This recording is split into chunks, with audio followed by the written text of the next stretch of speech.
It's tough to be a frog. Life isn't all lazy days and lily pads. It abounds with danger. Can you help Frogger survive some perils and spring him home to safety? First, hop your frogs across a busy highway, then cross a raging river to reach the safety of home. But your frogs will have to leap away from one danger after another before they're safe. Watch out for tricky diving turtles, jump away from the frog-eating snakes, and hop from the jaws of hungry alligators. It's Frogger. What better way to end the 365 days of the Super Nintendo than with Frogger? This was developed by Morningstar Multimedia and Majesco, released in 1998, very late for the Super Nintendo, and that's kind of part of the reason I picked this one to do last. Number one, it's late in the game, and this is kind of still what we were doing at the time. Originally, this was developed and published by Konami in North America. It was published jointly by Sega and Gremlin. And, of course, we've got to get frogs from one end of the screen to the other. By 2005, Frogger and its various home video game incarnations had sold 20 million copies, including 5 million in the U.S., and it found its way into pop culture, including television and music. It's been ported to everything in the world. You could probably play it on a graphing calculator if you wanted to.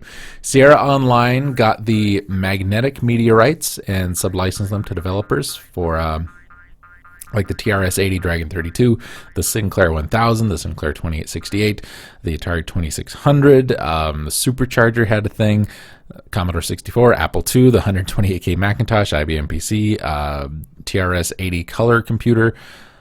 Parker Brothers received the license for the Sega cartridge version, and they did the 2600 in television, the 5200, the ColecoVision, the Atari 8-bit, the TI-99 and 4A, the VIC-20, and the Commodore 64. Parker Brothers spent $10 million on advertising and sold 3 million cartridges. It was the company's most successful first-year product. Coleco released a standalone mini arcade tabletop version along with Pac-Man, Galaxian, and Donkey Kong, and was ported to the 1983 Gakken Company Gakken Compact Vision TV Boy as one of its 6 launch titles. It's of course I'm not going to have any reception data for this other than overall. Allgame gave it 5 out of 5. Danny Goodman of Creative Computing Video and Arcade Games said it's the most detailed translation he's ever seen, talking about the 2600 version. Entertainment Weekly named it one of the top 10 games for the Atari 2600 in 2013. Hasbro released expanded remakes for Windows and the PlayStation. Also ports for the Genesis, SNES, the Gamecom. Wow. The Game Boy and the Game Boy Color. Each port has different graphics. Sega featuring the same graphics as the original. The Genesis and SNES version were the last games released for those consoles in North America. Despite using the same box art, the ports are otherwise unrelated to the 1997 remake.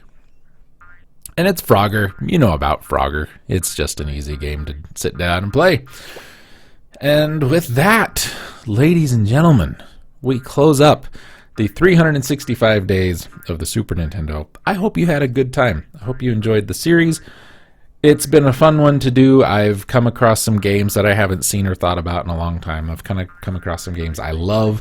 I've come across some games that I absolutely cannot stand. Found some games that I'd love to let's play. Found some games that I never ever want to play again. I hope you have found some games that maybe you never heard of or haven't thought about in a long time, and will revisit them. That's kind of part of the reason for this, just to see what's been going on and just to, enjoy a retrospective on one of the most popular gaming systems of all time. Could I do another one of these? Sure. Will I? I don't know. The Game Boy is an option. The Genesis is an option. Probably the N64 and PlayStation are options, but I'm going to be honest with you folks.